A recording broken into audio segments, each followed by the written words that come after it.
Hello दोस्तों, नमस्कार। कैसे हैं आप सब? आई होप आप सभी लोग बहुत ही अच्छे होने वाले हैं। तो दोस्तों, मैं हूं आशुतोष सिंह चौहान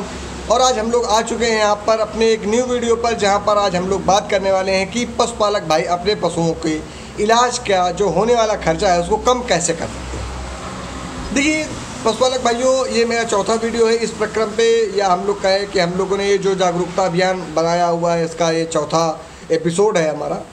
जहाँ पर आज हम लोग बात करने वाले हैं कि पशु आपका कैसे ना चाहते हुए भी मृत्यु की ओर अग्रसर होता है, या उसका इलाज का खर्चा ज़्यादा हो जाता है, जिसके कारण आप लोग उसको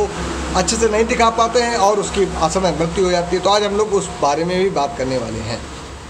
देखिए दोस्तों, जनरली होता क्या है कि अगर आपका पशु बीमार हुआ तो आपने क्या किया कि डॉक्टर साहब को बुलाया। अब आपने एक बार इलाज करवाया और ज़्यादातर देखा गया है कि जो पशुपालक भाई हैं वो दोबारा एक बार जिस डॉक्टर से इलाज करवाते हैं उसको जल्दी से वो दोबारा प्रेफर नहीं करना चाहते हैं। बहुत कम पशुपालक हैं, या जो पढ़े लिखे पशुपालक हैं, या हम लोग कहें जो जागरूक पशुपालक हैं, वो पशुपालक ही केवल एक डॉक्टर से इलाज कराते हैं। देखिए पशुपालक भाई, ऐसा नहीं है कि अगर आपका पशु एक बार में सही नहीं हुआ है तो डॉक्टर बदल देना चाहिए आपको। नहीं, आपको पहले क्या है कि आपको पहले डॉक्टर,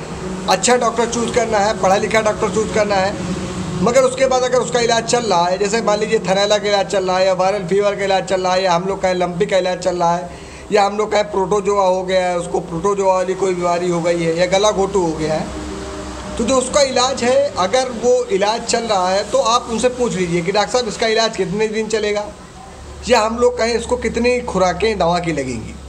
अब ऐसा नहीं करना है कि आपने डॉक्टर साहब को बुलाया और डॉक्टर साहब ने इलाज किया, आपने इलाज करवाया और दोबारा जानवर को शाम को आपके फिर बुखार आ गया और आपने दूसरे डॉक्टर साहब को बुला लिया, या आपने एक बार डॉक्टर साहब को बुलाया, दो बार डॉक्टर साहब को बुलाया, तीसरी बार किसी अन्य डॉक्टर साहब को बुला लिया।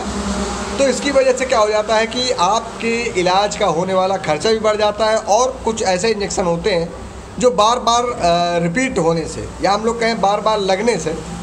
भाई जब डॉक्टर बदलेंगे तो वो जो कुछ ऐसे इंजेक्शन हैं जो बार बार जो बुखार आ रहा है या बुखार नहीं उतर रहा है उसके लिए दिए जाते हैं, तो वो बार बार इंजेक्शन लगने से क्या हो जाता है, कभी कभी आपके पशुओं में लीवर का स्ट्रेस ज़्यादा बढ़ जाता है, जिसके कारण आपका पशु दाना चारा छोड़ देता है और आपका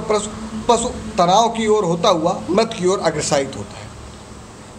अब इसके पीछे कई वजह हो सकती हैं, या आपने बार बार डॉक्टर बदला, आपका बजट ख़त्म हो गया, बार बार नई नई दवाएं लिखी गई, जिसके कारण आपने क्या किया, 4-5 हज़ार खर्चा किया और अपने जानवर को बाद में छोड़ दिया कि अब ये नहीं ठीक होगा।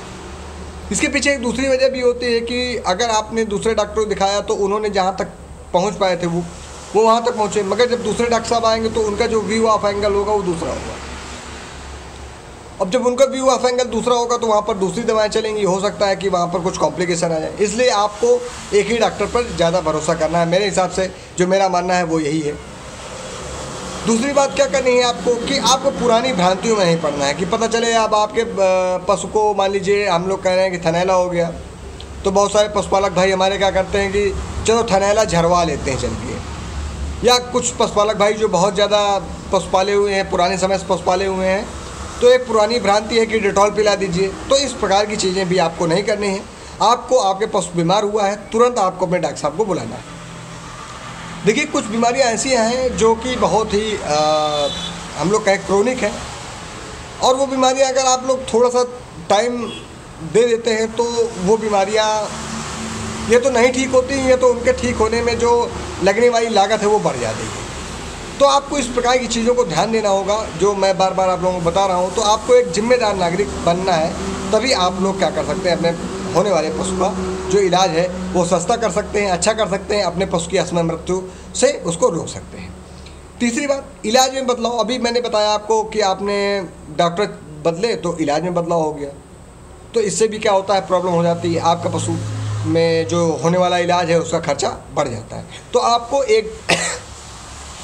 डॉक्टर ही प्रेफर करना है और उनसे ही मिल करके पूरा इलाज करवाना है, प्रयास करके। अगर वो जवाब दे रहे हैं फिर आप दूसरे डॉक्टर साहब को बुलाइए और प्रयास ये करिए कि आप जो भी इंजेक्शन लगें आपके पशुओं को, जैसे आपके पशु को मान लीजिए बुखार आया तो आपके पशु को जो भी इंजेक्शन लगा रहे हैं डॉक्टर साहब, आप उनसे पूछ करके वो इंजेक्शन एक कागज़ में लिख लीजिए, क्योंकि हो सकता है कि अगर जब दूसरे डॉक्टर साहब आए तो वो इंजेक्शन पूछें कि कौन कौन से इंजेक्शन लगे हैं, तो कम से कम आप वो इंजेक्शन बता सकें कि डॉक्टर साहब हमारे पशु को ये इंजेक्शन हमारे डॉक्टर साहब पिछले वाले लगा के जा चुके हैं। उसके बाद किसान का क्या रोल होना चाहिए? तो किसान का रोल ये होना चाहिए कि किसान को बहुत जागरूक होना चाहिए।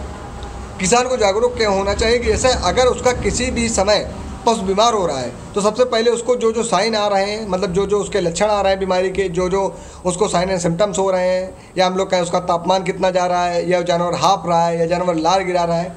ये सारी चीज़ें किसान को देखनी चाहिए। और जैसे ही डॉक्टर साहब आते हैं उनको तुरंत वो सारी चीज़ें डॉक्टर साहब को अपने बतानी चाहिए कि डॉक्टर साहब ऐसी ऐसी प्रॉब्लम हुई थी,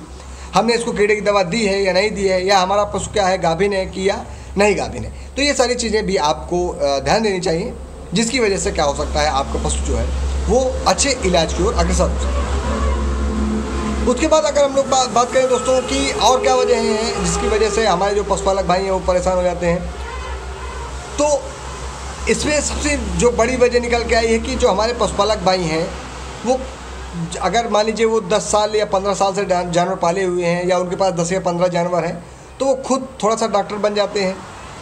हाँ, माना कि ये थोड़ा कुछ हद तक ठीक है,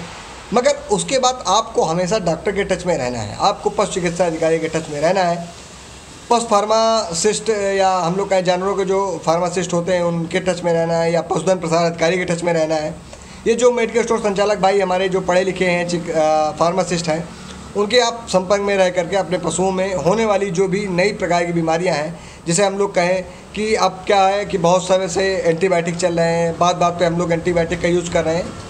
तो कुछ बीमारियां ऐसी हो गई हैं जो कुछ विशेष प्रकार के एंटीबायोटिक से ही ठीक हो जा रहा है होती है,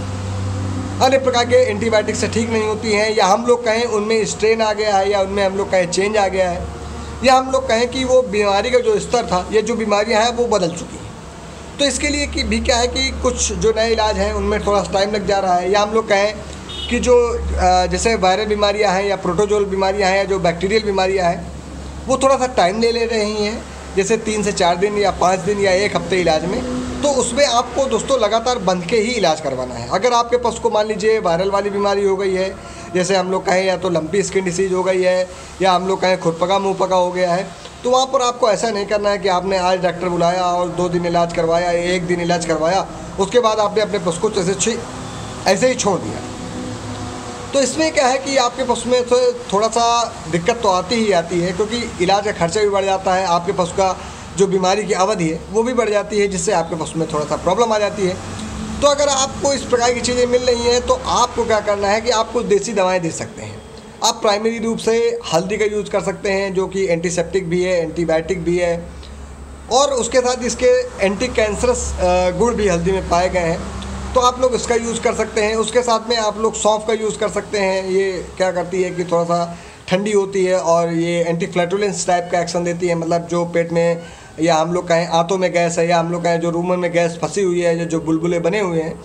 उनको भी क्या करती है, ख़त्म करती है, या हम लोग कहें गैस को पास करती है और भूख को बढ़ाती है। इस प्रकार की चीज़ें भी दे करके आप अपने पशुओं को बीमारी से बचा सकते हैं। तो दोस्तों मुझे लगता है कि मेरा जो चौथा वीडियो है ये आपकी समझ में आया होगा। तो हम लोग अभी इसके बाद 5वां वीडियो बनाएंगे। बहुत बहुत धन्यवाद दोस्तों, आपका हार्दिक आभार, नमस्कार।